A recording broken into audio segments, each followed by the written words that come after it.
Bienvenue sur Luds, le podcast lithothérapie et énergie positive. Je suis Ludivine et je vous partage ici tous les outils et les informations dont vous avez besoin pour mieux connaître les pierres et mieux apprivoiser leurs énergies. On parlera donc beaucoup de cristaux, mais pas que. Régulièrement, vous retrouverez ici des épisodes hors série traitant de divers sujets holistiques autour de la psychologie positive, de pratiques naturelles, de l'astrologie, du développement personnel et bien d'autres choses encore. C'est parti! Bonjour à tous, j'espère que vous allez bien en ce nouveau vendredi. On se retrouve aujourd'hui pour parler d'identité et plus exactement les différentes identités qu'on se colle tout au long de notre vie et qui évoluent et qui ne sont pourtant pas si faciles à laisser partir, consciemment ou non. C'est un sujet qui m'est apparu en lisant un livre sur comment faire le tri dans ses placards, qui amène finalement à faire le tri dans sa tête. Je ne vous parle pas du tout du livre de Marie Kondo, mais vraiment quelque chose de beaucoup plus poussé que ça.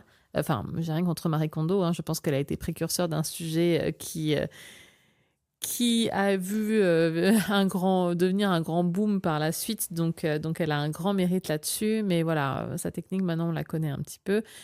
Là, vraiment, c'était un livre que j'ai lu il y a plusieurs années, qui était très différent, qui était à la fois très, très spirituel, émotionnel, en plus de très physique. Comment trier sa maison, finalement, et vider ses placards, c'est quand même le but de ce livre. Je vous le mettrai dans les notes de ce podcast. Le titre, c'était comment, je crois, désencombrer sa maison, désencombrer son esprit, désencombrer sa maison, quelque chose comme ça. Parce que les deux sont vraiment, vraiment intimement liés. Vous le savez peut-être, on dit qu'un esprit clair, une maison claire induit un esprit clair. On se sent bien chez soi quand c'est ordonné, quand c'est rangé. On se sent mieux dans sa tête et c'est vrai. Je pense qu'on a tous vécu ça déjà. Avoir une maison sans dessus-dessous, tout d'un coup, on n'a plus envie de rien. Et puis hop, quand c'est rangé, la cuisine est propre, on a envie de cuisiner, quoi. Donc vous êtes sûrement en train de vous demander pourquoi je suis en train de vous parler de tri et de rangement dans notre maison pour en arriver à comment se détacher des identités que l'on a tout au long de notre vie et qui évoluent. Mais je vais y venir. Donc, c'est en lisant ce livre que j'ai compris cela. J'aime beaucoup, beaucoup faire le tri chez moi. J'ai été une acheteuse compulsive, donc j'ai eu toujours quand même beaucoup de choses. Et en même temps, une partie de moi aimait les espaces épurés, aimait avoir moins de choses, etc. Et c'est quelque chose qui est ressorti chez moi il y a plusieurs années.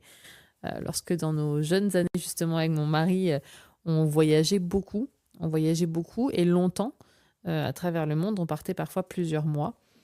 Et quand je rentrais chez nous et que je voyais toutes mes affaires, alors que j'avais passé 2 mois avec une valise, bon, pas un sac à dos non plus, faut pas exagérer, mais avec une valise, quand je rentrais, que je retrouvais toutes mes affaires, je me disais, mon Dieu, mais j'ai vécu sans ça, en fait, et ça allait très bien. Donc j'avais envie, c'est comme ça que j'ai commencé à vraiment avoir envie de faire du tri dans ma vie régulièrement, et c'est quelque chose que je fais vraiment, vraiment très régulièrement. Et donc, je me suis dit, c'est génial, je vais faire du tri parce que là, je respire plus, quoi. Et souvent, ça me fait ça. Je vous passe le fait que je suis très sensible aux équinoxes, aux portails, etc. De l'année où on ressent l'envie de faire du tri. Quand on est une femme, il y a plusieurs périodes également de notre cycle et de notre vie où on a envie de faire son nid, on a envie de faire du tri. Donc vraiment, chez moi, c'est très fort. Et je ne pense que je ne suis pas la seule. Quand bien même, quand j'ai voulu commencer la première fois à faire ces tris-là, je me disais, ça, j'ai plus besoin, ça, j'ai plus besoin, ça, j'ai plus besoin. J'étais plein d'entrain en me disant, mais ça, je vais enlever. Et puis petit à petit, je prenais certaines affaires et je me disais, ah mais non, mais ça en fait, j'ai pas envie de le donner parce que je l'aime quand même bien, je le mettais quand même bien. Ça quand même, ça me rappelle ça. Ça quand même. Et puis en fait, il y a plein de choses que je gardais quand même. Pour finalement, le cycle suivant, me rendre compte que c'est encore de ma pile de tri, pourquoi est-ce que je l'ai gardé? Parfois, je le gardais encore. Parfois, je me disais, ok, là, c'est peut-être temps de s'en séparer. Et c'était assez difficile comme ça, jusqu'à ce que je lise ce livre, où à un moment donné dans un chapitre, il parle du fait de trier ses anciennes identités et de trier les affaires physiques qui s'y rattachent. Et c'est là que j'ai compris que certaines affaires, je les gardais parce que ça me rappelait qui j'avais été et ce que je voulais peut-être pas forcément abandonner maintenant. Par exemple, je pouvais garder dans mes affaires un costume, une veste, un blazer d'uniforme de mon début de carrière dans la vente. Un uniforme que je ne pouvais plus voir en peinture quand je devais le porter pour travailler, que j'aimais pas du tout forcément parce qu'il avait rien de très attrayant, mais quand bien même, quand il fallait s'en séparer, non, je peux pas m'en séparer. Je me cachais derrière le fait que c'est sûrement parce que c'est quand même voilà, un blazer. Enfin, je travaille pour des maisons de luxe, donc c'est un blazer de marque, donc j'avais pas à m'en séparer. Mais en fait, il s'était retrouvé chez moi parce qu'un jour, il y avait plus de pressing et que j'avais dû le faire laver en machine. Et puis bon, voilà, il est resté là. On a changé d'uniforme. Il est resté à la maison, mais quand bien même, je l'ai jamais mis, quoi. Dans ma vie en dehors du travail, je l'avais jamais mis. Alors pourquoi est-ce que je voulais pas m'en séparer quand il était venu le temps de faire le tri et de donner des affaires? Et là, j'ai compris. Là, ça a fait sens. C'était pareil quand j'avais cette grande robe hyper bariolée que je portais quand j'allais à la plage dans le sud de la France. Oui, sauf que du coup, j'habite en Suisse depuis bientôt 15 ans. 15 ans, plus de 10 ans en tout cas. Euh, voilà, c'est pas tous les jours que je vais porter cette robe-là, quoi, hein. Ou alors le petit jean taille 34-36. Voilà, même si je fais un bon régime drastique, je ne risque pas de re-rentrer dedans. Voilà, c'était plein de petites choses comme ça que je n'allais plus remettre, mais que j'arrivais pas à me séparer. Il y avait un short, je me rappelle, que j'ai aimé d'amour. Je n'ai plus mis de short depuis bien longtemps parce que c'est pas tellement mon truc. Et mais en fait, ce short-là, je l'avais acheté quand on vivait à Miami et je l'aimais parce que ça me rappelait vraiment cette vie-là. Et je rattachais en fait des choses à ces vêtements-là, à ces affaires-là. Et c'était finalement des identités que je voulais pas laisser partir. Je voulais pas laisser partir le fait que, avec ce blazer, j'étais plus la petite vendeuse toute pétillante, toute jeune, voilà, qui prenait le truc en rigolant. Je voulais pas laisser partir le fait que j'étais la petite nana qui vivait au sud de la France avec des tenues cool et colorées. Pour la femme que je suis devenue, qui est beaucoup plus sobre, je voulais pas lâcher mon petit short qui était le short de la petite jeunette que j'étais quand je vivais à Miami. Et en fait, c'était plein de choses comme ça. Et quand on comprend ça, quand on le conscientise, déjà on arrive à faire le tri, on arrive à séparer de ces choses-là parce qu'on comprend que les souvenirs, ils sont pas là, ils sont pas dans les objets, déjà, ils sont dans ce qu'on a dans la tête, dans ce qu'on a vécu, dans ce qu'on a dans le cœur. Et je ne vous parle pas là, attention, hein, je ne vous parle pas là des objets sentimentaux, des objets de famille, par exemple, des choses qu'on nous a léguées, des cadeaux. Je parle pas de ça parce que justement dans ce livre, il y a un chapitre entier pour ça. C'est autre chose. C'est un sujet, c'en est un.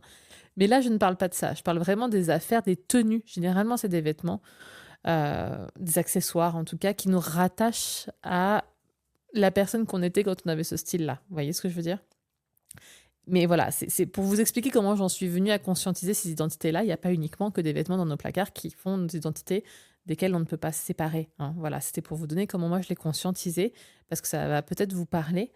Mais toute notre vie, finalement, on a des identités qu'on a du mal à lâcher parce qu'on grandit, on évolue. On a l'identité, enfin moi j'avais l'identité de la petite fille, je suis la dernière de la famille, donc la petite fille que tout le monde a bien protégée, qui était à la maison, que tout le monde aimait. J'ai dû lâcher un peu ça pour entrer dans la cour des grands. Et quand je me suis rendu compte que le monde n'était pas forcément rempli de gens qui allaient t'aimer tout de suite, parce que chacun a sa vie et tout le monde s'en fout un peu de ta tête quand t'es pas de sa famille ou quoi, et que enfin voilà, je me rappelle, je me dis ah bon d'accord, en fait c'est ça le monde, il faut que je lâche l'identité de celle qui est forcément aimée, il faut que je lâche l'identité de la petite jeune, voilà, qui a la vie cool et légère dans le sud de la France, parce que c'est plus ça, maintenant je suis responsable, je travaille, etc. Après, voilà, il y a plein d'identités comme ça qu'on doit lâcher. Je me rappelle, il n'y a pas si longtemps, j'ai dû lâcher l'identité de la femme libre, entrepreneuse qui avait une grosse carrière, qui vivait avec son mari, qui était indépendants tous les deux, qui n'avait pas d'enfants, qui faisait ce qu'il voulait pour devenir une maman. Et j'ai adoré attraper cette identité de maman. Et en même temps, toutes les femmes qui m'écoutent vont comprendre que quand on devient maman, on lâche l'identité de la femme qui ne sera plus jamais celle qui n'est pas maman. Et ça fait drôle, ça fait drôle. Et là, je suis en train de me rendre compte que bientôt, je vais devoir lâcher l'identité de la maman qui a un bébé. Parce que quand je vois des femmes avec des bébés, hop, je m'identifie, sauf que ma fille, elle vient d'avoir 3 ans. Donc moi, mon enfant, je suis plus la maman du bébé, je suis la maman de la petite fille. Et vous voyez, c'est plein de choses comme ça. Ça a été, j'ai eu pendant longtemps, mais vraiment longtemps, l'identité d'être une jeune manager. J'ai été manager dans le retail de luxe très très jeune. J'avais pas 25 ans. Et voilà, du coup, pendant quelques années, c'était mon identité. Je suis l'une des plus jeunes des managers. Je suis celle qui a ouvert ce poste-là pour la Suisse. Je suis celle que ci, celle que ça. Oui, mais sauf que quand tu commences à avoir 30 ans passés, t'as rien de bien innovant, quoi, hein. Des petits jeunes managers, il y en a eu quelques-uns qui sont arrivés après. Puis c'est pas toi la dernière jeune manager. T'es juste devenue une femme manager. Donc c'est plein d'identités comme ça. Puis du coup, j'entends plus ce poste de manager aujourd'hui. Et ça a été une bénédiction pour moi de pouvoir enfin me libérer de cette charge-là. Et en même temps, il faut être très honnête, c'était un deuil à faire aussi de me dire, toute ma carrière que j'ai construite jusqu'à ce poste-là, c'était mon identité, ça ne l'est plus. Je ne suis plus la femme qui se lève, aller travailler 60 heures par semaine parce que c'est une Wonder Woman du travail, parce qu'elle est manager, parce qu'elle est responsable, blablabla. Non, c'est plus mon identité. Et ça, c'est des choses que l'on conscientise pas forcément, que l'on ne veut pas reconnaître forcément, mais qui a un impact sur nous. Parce que c'est une identité qu'on a endossée pour X raisons, soit parce que c'est nous qui l'avons choisie, soit parce que c'est une étiquette qu'on nous a collée et qu'on s'est identifié à ça. Mais en tout cas, c'est quelque chose qu'on a vécu, qu'on a incarné pendant une période plus ou moins longue. Et quand le temps vient de lâcher ça, même quand c'est notre souhait, même quand on l'a voulu, et même quand on s'en sent libéré, c'est quand même un deuil à faire. Plus ou moins difficile du coup, hein, mais c'est quand même un deuil à faire. C'est se libérer de ça, que ce soit donc encore une fois une carrière, un job, que ce soit un lieu de vie, que ce soit voilà une tranche d'âge, que ce soit un style de vie, être maman, être une jeune femme libre, être ce que vous voulez. Euh, voilà, je parlais avec une amie qui a toujours eu des chats, là elle en a plus, elle se sent bizarre parce qu'elle dit mais moi je suis la femme qui avait des chats. Et là, elle se dit, j'ai perdu mon identité de, là, pour le moment, j'ai pas de chat. Quand je vois des gens avec des chats, je peux pas dire, moi aussi, j'ai un chat. Vous voyez, c'est plein de choses comme ça anodines. Alors, des fois, c'est un impact, et puis, alors, des fois, c'est pas un si gros impact que ça, hein. Ça peut être votre lieu de vie, ça peut être vraiment plein de choses qui ont fait une part de votre identité, parfois une part majeure de votre identité durant une période. Et quand on doit lâcher, c'est pas toujours facile. C'est pas toujours facile, et je trouve que c'est bien de le conscientiser, parce que ça aide. Ça aide à comprendre, à admettre aussi parfois que c'est pas facile, que oui, effectivement, on se l'admet pas, mais on a du mal à lâcher ça, on a du mal à faire son deuil.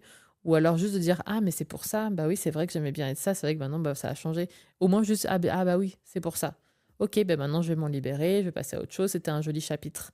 Ça veut pas dire forcément qu'il faut faire un trait dessus, sauf si c'était une période douloureuse, peut-être pour vous. En tout cas, il faut en faire un deuil pour que vraiment ça passe. Et c'est le conscientiser pour dire, ok, c'est fini. Ça a été cool peut-être, et du coup, ça reste une partie de mon histoire. Ça reste un chapitre de ma vie, ou alors ça n'a pas été cool. Et voilà, je le reconnais, c'est fini. Voilà, c'est fini. Mais voilà, c'est vraiment bien de mettre de la conscience, encore une fois, dessus, parce que ça aide à avancer. Ça aide à avancer, ça fait très, peut-être plus psychologie émotionnelle, cet épisode de podcast qu'autre chose. Mais c'est vraiment ça, parce que quand on s'attache trop à d'anciennes identités, on n'arrive pas à avancer. Pour revenir au matériel, on peut peut-être accumuler trop de choses aussi autour de nous qui nous pèsent sur le moral, sur le mental, parce que c'est là et c'est des encres, ça continue à ancrer ça et on n'arrive pas à s'en libérer. Quand on le conscientise, on arrive mieux à faire la place, autant physiquement que émotionnellement, que énergétiquement. Et vous le savez, c'est quand on arrive à faire la place, quand on arrive à tourner la page, que de nouvelles choses peuvent arriver à nous. Tant qu'on n'a pas fait la place, tant qu'on n'a pas tourné la page, de nouvelles choses ne peuvent pas arriver à nous. Si vous voulez manifester quelque chose, si vous voulez attirer à vous vraiment ce que vous souhaitez, votre changement, votre next step, il faut faire la place. Il faut faire le deuil de ce qui n'est plus et l'accepter. Et là, vous allez voir que dès que vous allez conscientiser ça, l'accepter et souffler, avancer, tout va s'ouvrir devant vous. Si vous vous sentiez bloqué, essayez de penser à ça, à des identités, des choses que vous ne voulez pas lâcher alors que ça ne vous appartient plus, ce n'est plus vous aujourd'hui. Et essayez de les lâcher. Et vous allez voir à quel point tout va s'ouvrir en face de vous. Voilà, c'est un peu le seul conseil que j'avais pour vous aujourd'hui. Je pourrais parler de pierre, d'huile, etc. pour vous aider à faire ça, mais ça serait vraiment à rentrer plus en détail dans le process, dans le cheminement. Là, j'ai vraiment envie de vous donner le conseil tel quel. Je vais vous citer le livre dans les notes de cet épisode s'il peut vous aider. Il est plus axé sur le désencombrement global, hein, qu'il soit physique et émotionnel. Mais moi, vraiment, j'ai voulu pointer du doigt les identités parce que je trouve que c'est hyper important et c'est ce qui garde parfois beaucoup, beaucoup trop de place en nous alors qu'on a besoin de faire de la place pour le nouveau. Voilà. Écoutez, dites-moi si ce que je vous partage là vous parle. Si dans quelques temps, vous voulez d'ailleurs revenir me dire ce qu'il en a été pour vous, si ça a été quelque chose de relevant, j'allais dire, mais je ne trouve pas mon mot, qui a été quelque chose qui vous a impacté en tout cas, que vous avez dit waouh, oui, ça fait lumière sur justement ma situation. Et dites-moi peut-être dans quelques temps comment ça a pu avancer. Parce que vraiment, j'ai eu des cas autour de moi, sans parler de moi-même, hein, mais j'ai eu des cas où vraiment ça a fait waouh en fait. Ça a fait une grosse prise de conscience et c'est une façon, alors facile pas toujours, hein, mais c'est une façon simple de conscientiser quelque chose en tout cas. Et dès qu'on commence à mettre de la conscience, encore une fois, on peut avancer. Et quand on commence à se libérer, c'est pas un travail énorme, hein, donc ça peut être quelque chose, une clé très simple pour vous décharger un petit peu du passé, de ce qui n'est plus. Donc vraiment, vraiment, vraiment, j'ai hâte d'avoir vos retours parce que c'est hyper impactant. Voilà, je vous souhaite une très très belle journée et je vous dis à bientôt pour un nouvel épisode. Bye bye.